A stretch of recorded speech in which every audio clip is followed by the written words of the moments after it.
Hi, good morning to everyone. Welcome to Investment Achievement. Okay, நீங்க நம்ம என்னென்ன பார்க்க போறோம் ஒரு பிரேக் அவுட் குண்டான ஸ்டாக்ஸ் அதாவது டெக்னிக்கல் பிக் தான் அப்படின்னு சொல்லலாம். ஒன்னு கெல்டான் டெக்னாலஜிஸ் நம்ம சொன்ன இடத்துல இருந்து ஒரு மேசிவ் பர்ஃபார்மன்ஸ். அடுத்தபடியாக கெல்டானுக்கு அடுத்த மாதிரி அதே லெவல்ல ஒரு பர்ஃபார்ம் பண்ணக்கூடிய stock Saksoft and then RBS mind ஒரு bottom out stock and then APL petrol Andhra petrochemicals இதுக்கு ஒரு நல்ல நல்ல நியூஸஸ்லாம் இருக்கு. அண்ட் தென் இது ஒரு பிரேக் அவுட்டும் டெக்னிக்கல்ஸ்லயும் பிரேக் அவுட் ஆயிருக்கு அப்படின்றது தான் சொல்லலாம். இரிடா சப்ஸ்கிரைபருடைய கமெண்ட்ல கேட்ட ஸ்டாக், அவர் நிறைய கமெண்ட் கேட்டிருந்தாரு, அவருக்கு ரெஸ்பான்ஸ் பண்ண முடியல.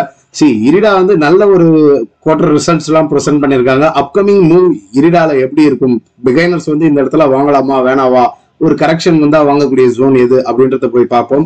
And then we are not a SEBI registered advisor. SEBI registered advisor இல்ல, பை சொன்னா பை பண்ணிக்காதீங்க, செல் சொன்னா செல் பண்ணிக்காதீங்க. பினான்சியல் அட்வைசர் கேட்டு பை அண்ட் செல் பண்ணுங்க. ஒரு சில நண்பர்கள் வந்து ஒரே ஸ்டாக்ல போயிட்டு ஒரு 4 லட்சம் ரூபாய்க்கு நான் வாங்கிட்டேன் சார், ஒரு 2 ஸ்டாக்ல அக்குமுலேட் பண்ணிட்டேன், பொசிஷன் எடுத்துட்டேன், நான் என்ன பண்றது, ப்ராப்பர் டெக்னிக்கல்ஸ் நாலேஜோ இல்ல ஸ்டாக் மார்க்கெட்டோடைய புரிதலோ இல்லைன்னா அவ்வளவு பெரிய கேபிட்டல் எடுத்து வந்து ஒரு ஸ்டாக்ல போடாதீங்க அப்படின்றது தான் நம்ம சொல்ல முடியும். எப்பவுமே லேர்ன் பண்ணி ஏர்ன் பண்ணுங்க.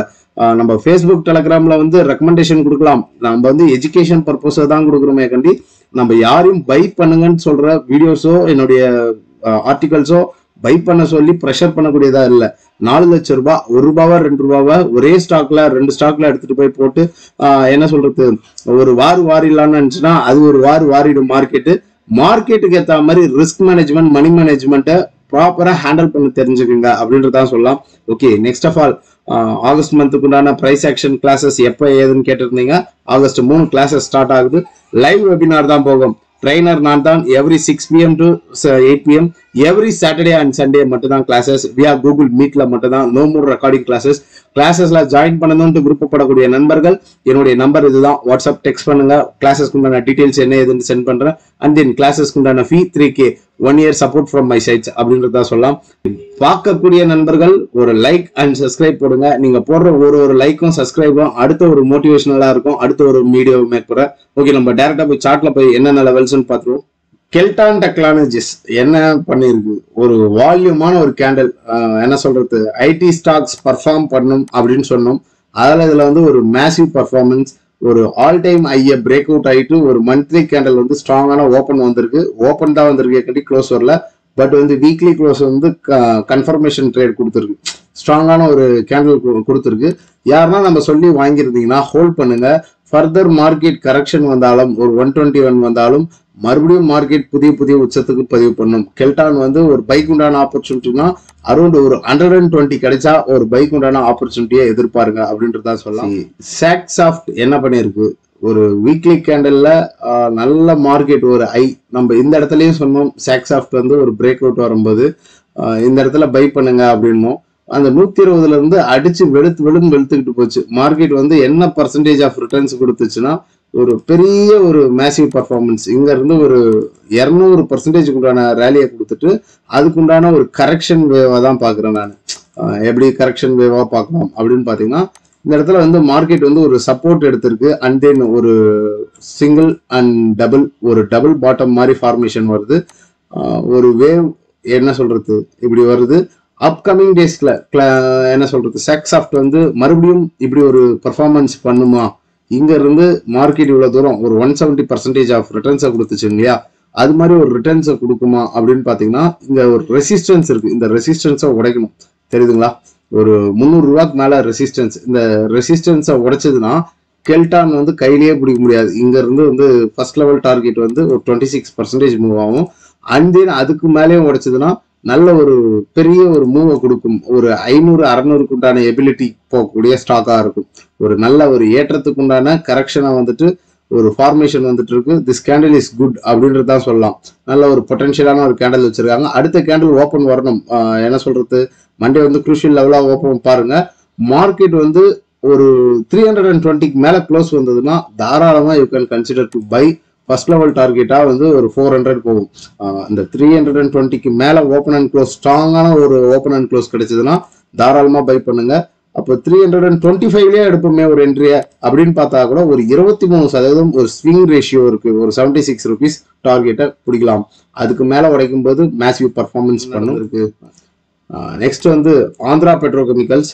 மார்க்கெட் வந்து என்ன பண்ணுச்சு, கீழே இருந்து நல்ல ஒரு ஹைக் போயிட்டு மறுபடியும் ஒரு கரெக்ஷன்ல அழகா வந்து மார்க்கெட் வந்து ஒரு ஐல திருப்புறாங்க. இப்போ இந்த இடத்துல வந்து ஒரு மேஜர் ஒரு ரெசிஸ்டன்ஸை பிரேக் பண்ணியிருக்கு. அப்கமிங் ரெசிஸ்டன்ஸ் வந்து இந்த ஜோன், அதாவது ஒரு 135ன்றது இந்த ரெசிஸ்டன்ஸை உடைச்சதுன்னா மார்க்கெட் நல்ல ஒரு ஷூட் அப் ஆகும். எந்த ரேஞ்சுக்கு மேல நம்ம வாங்கணும் அப்படின்றது சொல்றோம் பாருங்க. பை அபவ் ஒரு 135, ஒரு 140 கூட நீங்க பை பண்ணுங்க. அங்க இருந்து என்ட்ரி போட்டீங்கன்னா ஒரு 45% ப்ரீவியஸ் ஐக்கு மார்க்கெட் மூவ் ஆகும். எந்த ஜோனுக்கு இந்த ஐக்கு மூவ் ஆகும். அதர்வைஸ் இந்த இடத்துல போயிட்டு மார்க்கெட் சைட்வேஸ் ஆகும், மொமெண்டம் ஸ்லோ டவுன் ஆகும். அதுக்கோசரம் தான் பை அபவ் 140 அப்படின்னு சொல்றோம். இதுக்கு மேல உடைச்சதுன்னா இது வந்து ரெசிஸ்டன்ஸை உடைச்சு வச்சிருக்கு அப்படின்றதுக்கு டிக்ளேர் பண்ணிட்டு அடுத்த வேவ் ஃபார்மேஷன் வரும். இல்ல நான் இன்னும் அக்ரஸிவ் ட்ரேடர் சார் அப்படின்னீங்கன்னா இந்த லெவல்ல பை பண்ணிக்கோங்க. என்ன சொல்றது, 105 ரூபாயில பை பண்ணிட்டு உங்களுடைய ஸ்டாப் லாஸ் வந்து ஒரு கீழே ஒரு 10 புள்ளிகள், என்ன சொல்லலாம், ஒரு 93 ரூபாவை ஸ்டாப் லாஸை மெயின்டைன் பண்ணீங்கன்னா மார்க்கெட் இங்க இருந்து இப்படி ஒரு கரெக்ஷன் வந்தாலும் அப்படியே சைட்வேஸ் அரைச்சிட்டு உடைக்கும். ஆனா மொமெண்டம்ன்றது 135க்கு மேல ஓப்பன் அண்ட் க்ளோஸ் கிடைச்சதுன்னா பொட்டன்ஷியலா மூவ் ஆகும். பட் இந்த இடத்துல ஒரு அட்டெம்ப்ட் எடுக்கிறவங்க ஃபண்டமெண்டல்ஸ் என்ன ஏதுன்றதெல்லாம் பார்த்துட்டு என்ட்ரி போட்டு ஸ்டாப் லாஸ் அண்ட் டார்கெட்டை கார்னர் பண்ணி மூவ் பண்ணக்கூடிய நண்பர்கள் Andhra petrochemicals massive returns கொடுக்கும் அப்படின்றது சொல்லலாம். சரி, இதா கூடவே சேர்ந்த ஒரு நிறுவனம் தான் மணலி பெட்ரோ கெமிக்கல்ஸ். நம்ம அந்த ஸ்டாக்கும் ஒரு 80, 65, 70 அந்த ரேஞ்செல்லாம் அக்குமுலேட் பண்ணுங்க, நெக்ஸ்ட் மல்டி பேச்சர் அப்படின்னு சொன்னோம். இன்னைக்கு அந்த ஸ்டாக் ஆல்மோஸ்ட் என்கிட்ட வந்து ஒரு 50 or 60% மேல ரிட்டர்ன்ஸை கொடுத்துருச்சு அப்படின்றது தான் சொல்லலாம். எப்பவுமே எங்க வாங்கணுமோ அந்த இடத்துல வாங்கிட்டு மார்க்கெட்டுக்கு சச்ச டைம் கொடுங்க, அந்த ஸ்டாக்குக்கு ஒரு டைம் கொடுங்க. அதை விட்டுட்டு நம்ம வந்து மார்க்கெட்டிங் ஏறுதுன்னு நீங்க போய் துரத்தி பிடிச்சி வாங்கினீங்கன்னா இறங்கும், மறுபடியும் ஏறுதுட்டு வாங்கினீங்கன்னா இறங்கும். அப்போ எந்த இடத்துல வாங்கணும், அந்த இறக்கத்தை கரெக்டா ஃபைண்ட் அவுட் பண்ணி வாங்கக்கூடிய ஜோனா தான் நம்ம பிக் பண்ணி எடுக்கணும் அப்படின்றத சொல்லலாம். And next of all happiest mind வந்து நல்ல ஒரு கரெக்ஷனை கொடுத்துட்டு ஒரு சைட்வேஸ் தான் ஃபார்மேஷன் வந்துகிட்டு இருக்கு அப்படின்னு சொல்லலாம். இந்த ஸ்டாக்கை எத்தனை முறை தான் நம்ம ரிவ்யூ பண்றதுன்னு தெரியல, பர்ஃபார்மும் பண்ணி தொலைய மாட்டேங்குது அப்படின்றது தான் சொல்லலாம். அதுக்கு ஒரு என்ன சொல்லலாம், அதுக்கு வந்து ஃபண்டமெண்டல்ஸ் ஃபேக்டர்ஸை நம்ம பார்க்கணும்.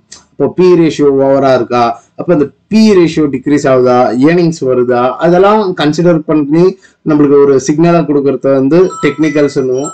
ஃபண்டமெண்டல்ஸ்ன்றது புக்ல நம்மளுக்கு ஒரு என்ன சொல்றது, ஒரு நியூமரிக்கல் நம்பரா வரும். அந்த நியூமரிக்கல் நம்பரை படிச்சு புரிஞ்சுக்கக்கூடிய திறமை இருக்கிறவங்க ஃபண்டமெண்டல் அனலைசர்னுவாங்க. அதை தெரியாம எனக்கு சார் அதை போய் படிச்சு எனக்கு புரிஞ்சு தலை சுத்துற வேலைலாம் எனக்கு வேணாம், ஜஸ்ட் வந்து எனக்கு வந்து டெக்னிக்கல்ஸை நான் சப்போர்ட் எடுத்துக்கிறேன் அப்படின்றவங்க டெக்னிக்கல்ஸ் பிளேயர்னுவாங்க. இப்போ இந்த இடத்துல என்ன பண்ணிருக்கு, மார்க்கெட் கிளியரா வந்து ஒரு பாட்டம் ஃபைண்ட் அவுட் பண்ணிருக்கு, அடுத்து ஒரு பாட்டம் அடிச்சிருக்கு, அடுத்து ஒரு பாட்டம் அடிச்சிருக்கு, ஒரு ட்ரிபிள் பாட்டம் போட்டிருக்கு. அண்ட் தென் மார்க்கெட் வந்து நல்ல ஒரு மூவ் கொடுத்துட்டு ஒரு பேரிஷ் கேண்டல் வந்து ஃபார்ம் ஆகிருக்கு. இப்போ இந்த இடத்துல நம்ம என்ட்ரி போடுறோம். அப்போ ஸ்டாப் லாஸ் நம்ம எந்த இடத்துல மெயின்டைன் பண்ணலாம், அரௌண்ட் ஒரு 740க்கு மெயின்டைன் பண்ணலாம். ஏன் இந்த ஸ்டாக்கை மானிட்டர் பண்ணலாம் அப்படின்னு பார்த்தீங்கன்னா, அப்கமிங் ரெசிஸ்டன்ஸ் என்ன சொல்றது பர்ஃபார்ம் பண்ணுச்சுன்னா இது வந்து வேகமா பர்ஃபார்ம் பண்ணும். இந்த இடத்துல இருந்து என்ன அடிச்சுக்கிட்டு போனாங்களோ அதே மாதிரி அந்த ஏற்றத்துக்கு உண்டான இறக்கத்தை பதிவு பண்ணிட்டு சைட்வேஸ்ல மூவ் ஆயிட்டு இங்க இருந்து மூவ் கொடுத்ததுன்னா நம்மளுடைய என்ட்ரிக்கும் ஸ்டாப் லாஸ்க்கும் சம்பந்தமே இல்லாத அளவுக்கு ரிட்டர்ன்ஸை கொடுத்துட்டு போகும். அப்போ ஒரு லாங் பொசிஷன் போறோம், ஒரு ஸ்டாப் லாஸ் எது, டார்கெட் எது அப்படின்னு நம்ம புரிஞ்சுக்கிட்டு 8% தான் சார் என்னுடைய ஸ்டாப் லாஸ், ஆனா என்னுடைய டார்கெட் எவ்வளவு தூரம் இருக்கு, ஆல்மோஸ்ட் ஒரு 92% ஆஃப் டார்கெட் இருக்கு அப்படின்றவங்க தாராளமா கன்சிடர் பண்ணலாம் ஹாப்பியஸ்ட் மைண்ட். ஸ்டாப் லாஸ் இல்லாம ட்ரேட் பண்ணாதீங்க. நீங்க இன்வெஸ்டரா இருந்தீங்கன்னா ஃபண்டமெண்டல்ஸ் உடைய சினாரியோ என்னன்றது உங்களுடைய ஃபண்டமெண்டல் அனலைசர்கிட்ட கேட்டு இன்வெஸ்ட் பண்ணுங்க அப்படின்றது தான் சொல்லலாம். நெக்ஸ்ட், இரிடா என்ன பண்ணிருக்கு, வெறித்தனமான பர்ஃபார்மன்ஸ். இந்த ஒரு நல்ல ஒரு ஸ்விங் ஆகி போயிட்டு ஒரு கரெக்ஷன் ஆகும்போது இந்த இடத்துல ஒரு அட்டெம்ப்ட் எடுக்கலாம், ஸ்டாப் லாஸ் மெயின்டைன் பண்ணிக்கலாம், அடுத்த ஒரு சப்போர்ட் வந்து 100 ரூபாய்க்கு வரணும். அந்த இடத்துல யார் யார் வாங்கினாங்களோ அங்க இருந்து மார்க்கெட் ஒரு 147% லாபத்தை கொடுத்துருச்சு. ஆல்மோஸ்ட் என்கிட்ட ஒரு 400% கிட்ட ரிட்டர்ன்ஸ்ல இருக்கு. இப்போ இரிடா வந்து ஒரு ஸ்ட்ராங் ரெசிஸ்டன்ஸா பிரேக் பண்ணியிருக்கா, ஒரு மல்டி இயர் பிரேக் அவுட்டா அப்படின்னு பாத்தீங்கன்னா மல்டி இயர்ன்றது சொல்ல முடியாது, ஒரு ATH ஆல் டைம் ஐயா பிரேக் அவுட் ஆயிட்டு மார்க்கெட் மறுபடியும் நல்ல ஒரு மூவ் கொடுத்துருக்கு. இங்க கொடுத்த மூவ் இங்க கொடுப்பாங்களா, வெயிட் பண்ணி தான் பார்க்கணும். இன்கேஸ் நிறைய பேர் வந்து இப்போ வந்து பை பண்ணலாமா அப்படின்னு கேட்குறாங்க. அப்போ நம்ம பைக்கு எங்க பார்க்கலாம்? ஒரு கரெக்ஷன் எப்பவுமே வந்து மார்க்கெட்ல வந்து ஒரு கரெக்ஷன் எதிர்பாருங்க. எந்த ஸ்டாக்குமே மேலேயே போயிட்டு இருக்காது. ஏறுச்சுன்னா அது இறங்கி வரும். அந்த இறக்கத்துல கரெக்டா ஃபைண்ட் அவுட் பண்ணி இந்த இடத்துல வாங்கிக்கிறேன், இங்க ஒரு இறக்கத்துல வாங்குறேன், இங்க ஒரு இறக்கத்துல வாங்குறேன்னுட்டு சிப் மெத்தட்ல இன்வெஸ்ட் பண்றவங்களுக்கு தான் இந்த மார்க்கெட் வந்து பெரிய பெரிய ரிட்டர்ன்ஸ் கொடுக்கும். ரிட்டர்ன்ஸ்ன்றது வாங்கி உடனே நான் சார் கரெக்டா நான் இங்கதான் சார் வாங்கணும், இங்க போய் விற்கணும் அப்படின்னு யாராலுமே ப்ரெடிக்ட் பண்ண முடியாது. மார்க்கெட் அப்ஸ் அண்ட் டவுன்ஸ், அந்த அப்ஸ் அண்ட் டவுன்ஸை எப்படி போகுது என்ன ஆகுதுன்றது நம்ம அனலைஸ் பண்ணிக்கிறது தான் டெக்னிக்கல் அனலைசஸ் அப்படின்னு சொல்லலாம். இப்போ இரிடா நான் எப்பயும் சொல்லுவேன், நல்ல ஒரு பெர்ஃபார்மன்ஸ் பண்ணுது, அவசரப்படாதீங்க. புதுசா போய் என்ட்ரி போறீங்கன்னா முதல் பகுதியை, அதாவது சிப் மெத்தட்ல இன்வெஸ்ட் பண்றவங்க நான் ஒரு 100 ஸ்டாக் வாங்கணும் அப்படின்னு பிளான் பண்றேன்னா இங்க தாராளமா ஒரு 50 ஸ்டாக்கை வாங்கிக்கோங்க.